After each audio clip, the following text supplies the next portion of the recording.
Okay guys, so ito po kung paano gumawa ng Robux ang mga game passes upang mapwede mga tao mag-donate sa'yo sa Please Donate. So, i-click nyo lang po ang More dito sa computer nyo at i-click nyo ang Create.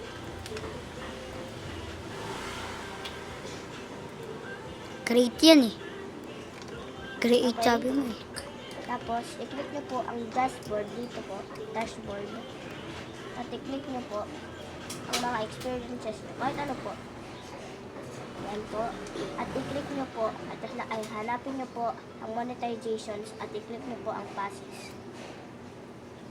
At dito po, i-click nyo lahat sa nyo po, madami na po mas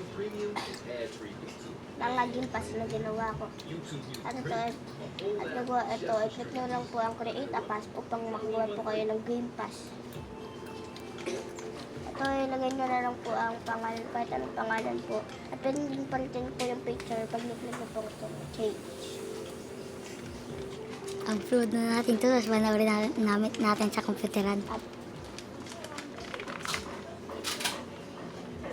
pag tapos na po kayo, i-click nyo lang po, create pass. At i-click nyo na lang po ang pass na yun. Tapos, i-click nyo po ang save. I-click nyo po yun, i-click nyo po ang item or save. At ilagay nyo po kung magkano ang Robux na ilalagay nyo. 20. Huh? At i-save changes nyo lang po pagtapos na po kayo. At ayun na po. At ayun na po. Katapusan na po. Tuloy na po natin.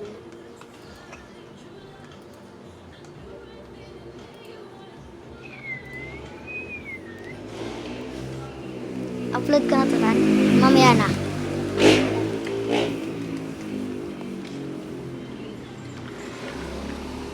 Mag-ship ka. Mag-ship ka kasi.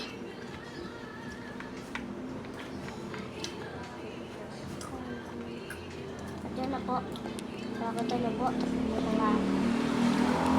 ang mga Ship.